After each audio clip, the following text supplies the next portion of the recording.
Teman-teman, beternak bebek atau berbisnis bebek itu memang menjanjikan sebuah keuntungan yang cukup besar dan mungkin bisa jadi gaji bulanan ya. Karena beternak bebek itu macam-macam, ada yang 35 hari langsung bisa panen, atau 25 hari, atau 30 atau 40 ya, tergantung dari jenis bebeknya sendiri. Jadi dari sisi itu memang menjadi sebuah keunggulan. Nah, sebenarnya banyak sekali unggas yang bisa kita ternak, kemudian bisa juga jadi gajian bulanan gitu ya. Tapi kenapa kemudian ada rekomendasi untuk beternak bebek? Karena memang dari sisi beberapa pertimbangan, ternak unggas jenis bebek ini cukup signifikan keunggulannya dibandingkan dengan yang lainnya, dibandingkan dengan misalnya ayam broiler ataupun yang lainnya. Nah, kita akan kupas sebentar tentang apa sih sebetulnya keunggulan-keunggulan yang bisa kita pertimbangkan kemudian kita mengambil beternak bebek ini. Oke, begini. Yang pertama itu adalah biaya. Karena kalau kita beternak ayam broiler, tentu kita harus menyiapkan kandang khusus ya. Kandang khusus, kandang panggung, kemudian di situ harus ada sekamnya. Nah, itu kan butuh satu perlakuan khusus dan biaya yang cukup besar. Nah, dibandingkan dengan kalau kita beternak bebek, cukup di bawah, kemudian kita kasih sekam gitu ya. Nah, itu kemudian lebih bagus, lebih baik. Artinya begini, dari pertimbangan sisi biaya, beternak bebek ini masih lebih sederhana, lebih murah dibandingkan dengan kalau kita beternak ayam broiler gitu ya. Itu dari sisi persiapan kandang jauh lebih murah. Kemudian dari sisi biaya untuk pakannya gitu ya. Kalau untuk jenis-jenis tertentu tentu biaya pakan ini jadi lebih murah dibandingkan dengan ayam broiler, karena lebih kuat, kemudian juga lebih struggle ya, lebih daya juangnya lebih kuat di bebek daripada di ayam broiler. Kemudian begini, dari sisi biaya makanan, nafsu makan bebek ini lebih tinggi dibandingkan dengan ayam broiler. Jadi gampangannya kalau kita berbicara itu, bebek ini mudah nyosor gitu ya, apa aja bisa dimakan gitu ya.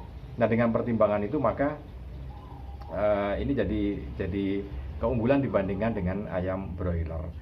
Nah, itu beberapa keunggulan kenapa kita kemudian kenapa beternak bebek itu lebih settle dibandingkan dengan ayam broiler ya. Nah, oke, itu dari sisi keunggulannya. Nah, kita sekarang nanti akan bicara tentang bagaimana proses dan juga pemilihannya ya. Kita milih jenis beternak seperti apa gitu ya. Oke, begini. Jadi pemilihan yang pertama adalah pemilihan kita beternak secara kemitraan atau secara mandiri. Bedanya begini. Tapi yang paling gampang kemitraan ya. Jadi kalau ada kemitraan biasanya itu kemitraan dari perusahaan besar. Perusahaan besar yang biasanya juga mampu memberikan support. Jadi gini, pilihannya kemitraan atau mandiri. Nah, kemitraan atau mandiri. Kalau kemitraan, tentu di situ ada support yang diberikan oleh mitra kita yang besar. Kita jadi mitranya gitu ya. Kemudian sebut saja perusahaan A. Biasanya kalau dia menjadikan kita mitranya atau kita bermitra kepada perusahaan A itu, maka enak nanti. Biasanya dia akan menerima hasil panen ternak bebek kita. Itu yang utama, karena pemasaran, sebagus apapun kita memelihara bebek, seberat apapun kita memelihara bebek, kalau nggak bisa memasarkan kan juga repot gitu ya. Jadi bermitra itu tentu saja kaitannya dengan kita menjualnya.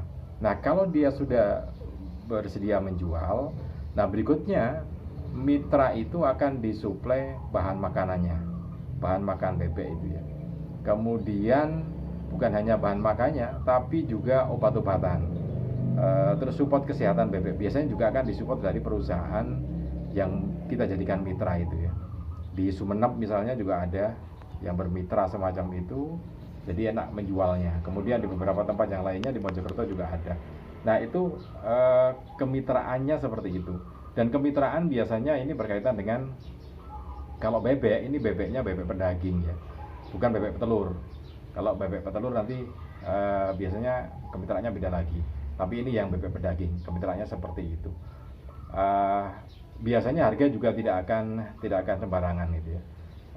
Agak sedikit mengikuti pasar karena mereka akan pertimbangkan juga. Nah itu yang kalau kita bermitra, keuntungannya semacam itu. Panennya juga pasti gitu ya, pasti panen sekian, dan kita juga menjualnya udah pasti. Kalau harganya jatuh juga nggak jatuh amat gitu ya. Nah itu yang bermitra. Kemudian yang berikutnya adalah beternak bebek dengan sistem mandiri. Jadi kalau mandiri itu biaya kemudian dan segala macamnya kita siapkan sendiri ya. Tapi tidak ada spek yang harus kita penuhi. Misalnya kandang bebeknya harus seperti apa, nggak ada. Kita bebas membuat kandang bebeknya seperti kandang bebek permanen atau semi permanen ya. Jadi kalau mandiri itu enaknya kita tidak terikat apa ya kita santai aja.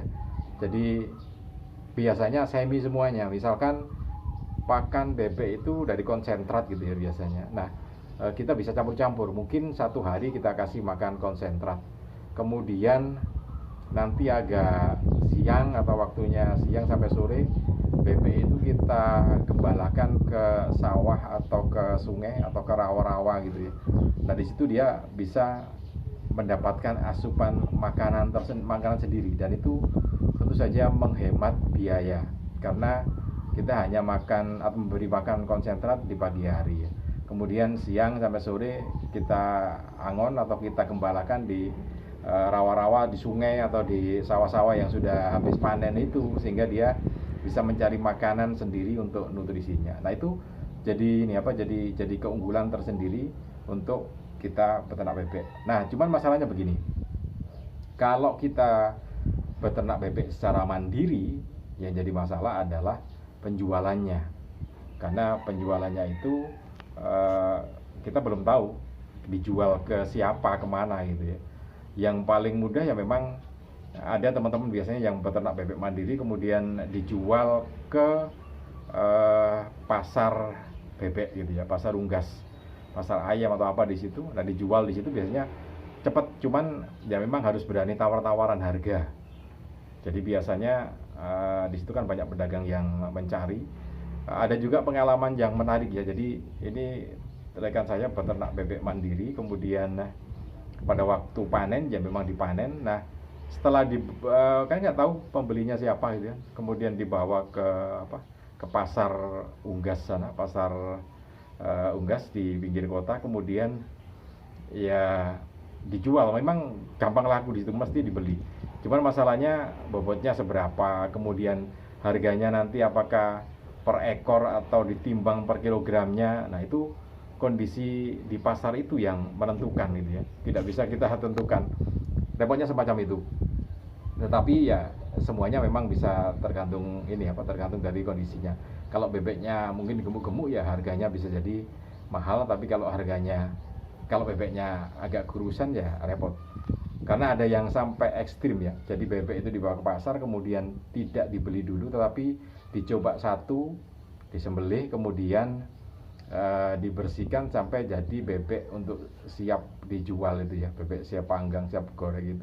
Nah itu akan ketahuan betapa gemuknya dan betapa kurusnya. Kemudian akan timbul harga di situ, berapa penawarannya.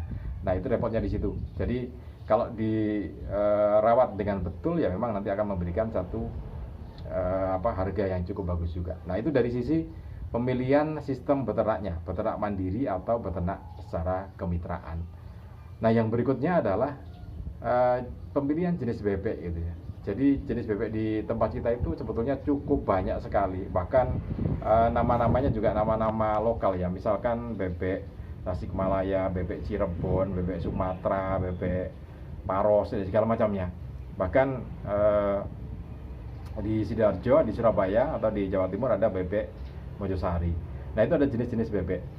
Nah, dari situ kita bisa menentukan apa yang mau kita apa kita akan pilih jenis bebeknya. Apakah kita beternak bebek petelur atau beternak bebek pedaging. Karena tentu saja treatmentnya akan berbeda. Tetapi yang banyak dilakukan oleh masyarakat adalah bebek pedaging, karena begitu selesai ya selesai gitu ya. Nah, cuman yang penting kalau bebek pedaging adalah menggemukkan. Nah, cara menggemukkan itu macam-macam tadi ya. Bisa dari makanannya, bisa jadi yang lainnya. Nah, tapi ada beberapa makanan khusus untuk bebek seperti EcoFeed gitu ya. Produk dari salah satu perusahaan multi level marketing dengan produk asupan makanan nutrisi dari perusahaan itu namanya EcoFeed, maka bebeknya bisa usianya lebih cepat panen ya. Misalkan usia di 25 hari sudah bisa dipanen dan bobotnya lebih dari 1 kilo. Ada yang 1,3, 1,4 di usia 25 hari. Nah, ini kan satu rekayasa yang bisa dilakukan untuk Anda yang ingin beternak bebek. Mudah-mudahan informasi ini bermanfaat untuk Anda. Salam dan sukses selalu untuk Anda.